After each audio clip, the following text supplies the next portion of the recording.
નમસ્કાર, આપ જોઈ રહ્યા છો ગુજરાત 18 લાઈવ। હવે જોઈએ અગત્યના સમાચાર। સુરેન્દ્રનગર ખાતે મંત્રી દર્શનાબેન વાઘેલાના અધ્યક્ષસ્થાને પરેડ ગ્રાઉન્ડ ખાતે 77મા પ્રજાસત્તાક પર્વની શાનદાર ઉજવણી કરાઈ। સુરેન્દ્રનગર જિલ્લાના જવાહર પોલીસ પરેડ ગ્રાઉન્ડ ખાતે શહેરી વિકાસ અને શહેરીકરણ નિર્માણ અને પ્રભારી મંત્રી શ્રીમતી દર્શનાબેન વાઘેલાના અધ્યક્ષસ્થાને જિલ્લા કક્ષાના પ્રજાસત્તાક પર્વની ઉજવણી કરવામાં આવી હતી।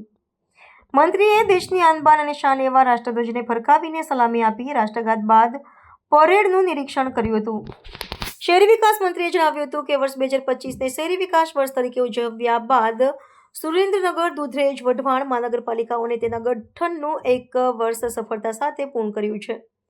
મુખ્યમંત્રી ભૂપેન્દ્રભાઈ પટેલના માર્ગદર્શન હેઠળ પ્રથમ વર્ષમાં જ ₹419 કરોડના વિકાસ કામો મંજૂર કર્યા છે। આ કાર્યક્રમ શૃંખલામાં મંત્રીના હસ્તે સુરેન્દ્રનગર જિલ્લાના સ્વાતંત્ર્ય સેનાનીઓના પરિવારજનોનું સૂતરની આંટી અને શાલથી સન્માન કરવામાં આવ્યું હતું। ઉપરાંત વઢવાણ તાલુકાના વિરત વિકાસ કામો માટે મંત્રી દ્વારા ₹25 લાખનો ચેક અર્પણ કરવામાં આવ્યો હતો।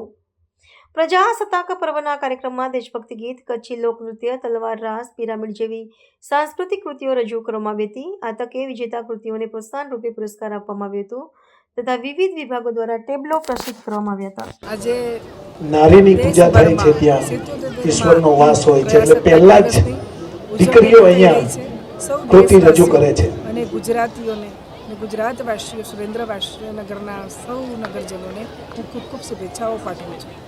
આપણે સૌ જાણીએ છીએ તે પ્રમાણે દેશ આઝાદ થયો ત્યાર પછી આપણા વડાપ્રધાન શ્રી નરેન્દ્રભાઈ મોદી અત્યારે હાલ ગુજરાત અને દેશ 1947 પછી જે વિકાસની અવિરત ગાથા આગળ વધી રહી છે તેને આગળ વધારી રહ્યા છે ને એના જ કારણે આજે આપ સૌ જાણો છો એ પ્રમાણે દેશ પ્રગતિ કરી રહ્યો છે અને ગુજરાત પણ આખા દેશનું એક રોલ મોડલ બન્યું છે અને એમાં સુરેન્દ્રનગરનો પણ સર્વાંગી વિકાસ થાય એવો રાજ્ય પ્રયત્ન કરી રહ્યો છે અને આજ આપણે આપ સૌ જાણીએ છીએ પ્રમાણે ઘણી બધી અહીંયા આજે જે જાહેરાતો પણ થઈ અને સુરેન્દ્રનગર જિલ્લાના વિકાસમાં સરકાર શું કામગીરી કરી રહી છે એ પણ આપણે વાત કરી છે।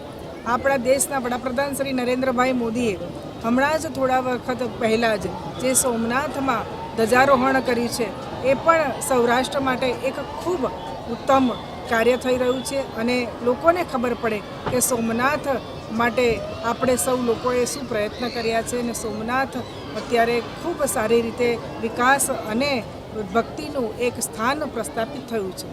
એની સાથે સાથે હું એ વાત પણ જરૂર કહીશ કે દેશના વડાપ્રધાન શ્રી નરેન્દ્રભાઈ મોદીએ આ દેશને 2047માં વિકસિત દેશ તરીકે આપણે આગળ વધી રહ્યા છે અને એમાં જે કાર્ય કરવાનું થઈ રહ્યું છે એ કાર્ય ગુજરાત સરકાર અને દેશના વડાપ્રધાન નરેન્દ્રભાઈ મોદી કરી રહ્યા છે।